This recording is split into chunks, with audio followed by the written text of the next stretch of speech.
Gente, continuando o vídeo, então respondendo as perguntas que vocês mandam sobre hemorroidas. Peço desculpa pela minha voz, estou recuperando de uma gripe, mas está tudo bem, já estou recuperado, né? Só a voz que ainda está demorando um pouquinho para voltar. Eu já fiz um outro vídeo, então, respondendo algumas perguntas, e agora nós vamos continuar respondendo as principais perguntas sobre hemorroida. Vamos lá? Vamos dar uma olhada nisso?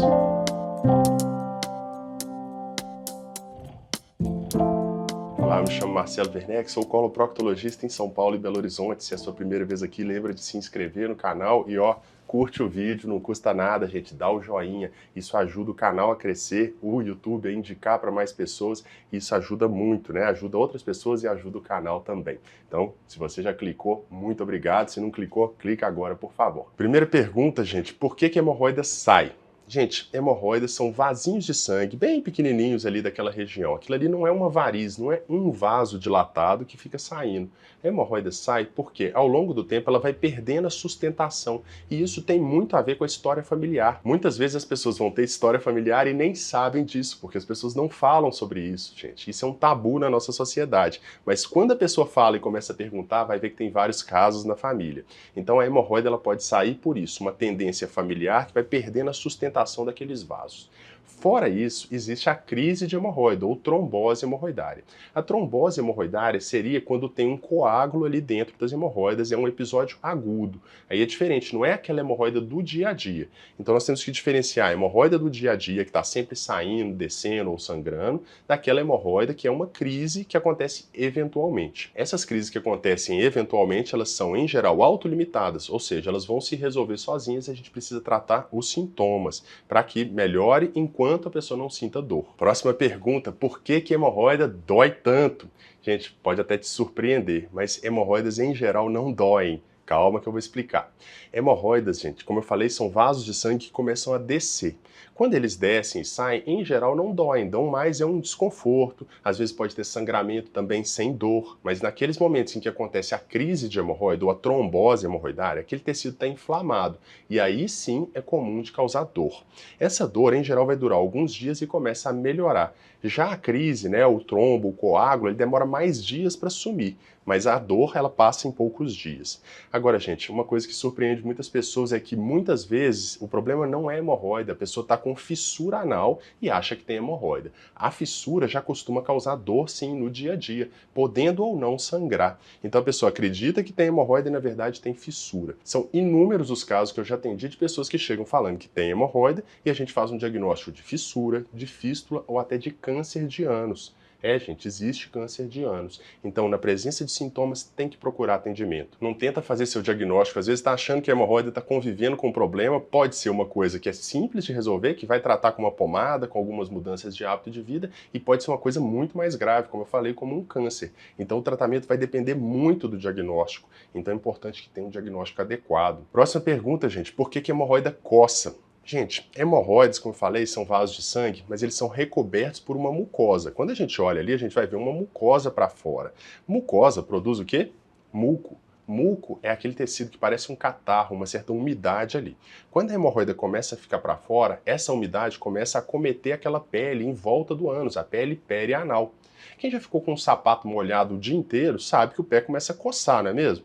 Porque aquela pele fica toda infiltrada, inflamada, e isso acontece com a região em torno do ânus. Então, quando a hemorroida está para fora, começa a causar irritação, maceração, fragilidade da pele, e isso leva a coceira. Sabe qual que é o grande problema da coceira? Quanto mais a pessoa coça, mais ela piora o problema, porque ela vai causando microfissuras, escoriações, fragilizando ainda mais aquela pele, liberando mediadores de coceira, mediadores inflamatórios, então o problema só piora. Tem vídeo aqui no canal sobre coceira, o que a pessoa pode fazer para melhorar, mas a primeira dica, gente, é que não pode coçar. Eu sei que isso pode parecer impossível naquele momento que está coçando, mas tem algumas medidas que a gente pode fazer para aliviar isso, para que a pessoa consiga não coçar, porque senão o problema não vai melhorar. Por que a hemorroida sangra? Gente, hemorroida sangra porque são vasos de sangue. Como eu falei, são pequenos vasos de sangue que se chamam plexo hemorroidário. Aqui é importante a gente ter alguns conceitos. Plexo hemorroidário são vasos de sangue que todo mundo tem. Já doença hemorroidária é aquela pessoa que tem esses vasos, eles começam a descer e causar sintomas. Por que é importante fazer essa diferenciação? Porque plexo hemorroidário todo mundo tem e a doença hemorroidária é só quem tem sintomas. Quando a gente fala hemorroida, isso gera muita confusão, porque tem gente que vai falar que todo mundo tem hemorroida, porque todo mundo tem os vasos, mas tem gente que vai falar que tem hemorroida só quem tem sintomas. Então vamos chamar dessa forma, plexo hemorroidário, doença hemorroidária. A doença hemorroidária, aqueles vasinhos, eles perderam a sustentação, a mucosa está frágil e qualquer coisa faz machucar e faz sangrar. E como eu falei, muitas vezes um sangramento indolor, podendo ser um sangramento até em jato, em grande quantidade. Quem tem hemorroida pode beber cerveja? Gente, tem um ditado que fala que o passarinho que come pedra sabe que tem. Por que isso? Porque dependendo do que a gente come, a gente pode causar irritação na região do ânus. Algumas comidas, algumas bebidas vão causar irritação, não é mesmo? Quando toma uma bebida alcoólica mais forte, ela não causa uma certa irritação, uma queimação? Alguns molhos, como pimenta, pimenta do reino, não vão causar irritação? Isso causa irritação lá no ânus também. Então vamos falar da cerveja em específico. Qual que é o grande problema? Pequenas quantidades de cerveja espaçadas não tem problema, não vão fazer mal à saúde. O problema é que, em geral, as pessoas vão consumir muito mais do que isso. E, além disso, vão fazer o que a gente chama de libação alcoólica ou de binge drinking, né, que vocês vão encontrar por aí, que é o quê? Acumular as cervejas todas aí que poderia tomar eventualmente num dia só. E aí vai causar um malefício para o organismo, inflamação no organismo e piora de sintomas de hemorroidas. Então, se você pesquisar a quantidade considerada segura de bebida alcoólica, você vai ver que é pouco.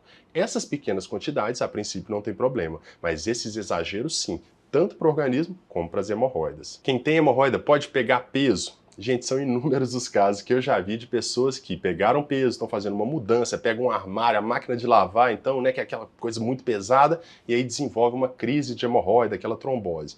Por que isso? Porque quando a gente contrai o corpo, faz um exercício muito pesado, e isso serve para academia também, quando a gente pega muito peso, a gente contrai muito o abdômen, a gente faz uma manobra de valsalva, aumenta a pressão abdominal e prejudica a drenagem venosa de algumas regiões, entre elas as pernas, as hemorroidas. Com isso vai causar o quê? Uma estase sanguínea, o sangue parado ali, aumentando o risco de uma trombose, de uma coagulação. Então sim, quando a pessoa pega muito peso, pode desenvolver sintomas de hemorroidas. A mesma coisa vale para a gravidez, né? As pessoas perguntam por que as hemorroidas desenvolvem muitas vezes na gravidez? Por causa disso, tem um aumento do útero que prejudica a drenagem venosa, aumentando a pressão, a estase sanguínea ali, podendo causar as crises de hemorroida, trombose hemorroidária. E com isso, aumenta aquele tecido e a pessoa pode, no longo prazo, começar a manifestar sintomas de hemorroidas no dia a dia também, ficar com aqueles excessos de tecido, e que depois da gravidez a tendência é reduzir e melhorar, mas pode ser que permaneça com sintomas no longo prazo também.